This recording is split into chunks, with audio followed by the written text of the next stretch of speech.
All right, folks, welcome back to this lesson 8.2.1 out of the CPM textbook. We are talking about area ratios of similar figures today. Let's talk about a couple of these words here before we get started. Area. Area is the amount of space in a shape. We talk about it in terms of square units. Things like square inches, square feet, square miles, etc.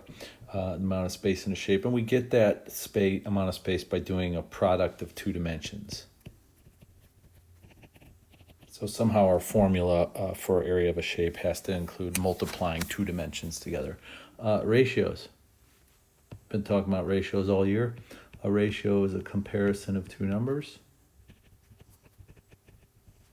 I know that you're a little frightened because that usually means we're talking about fractions.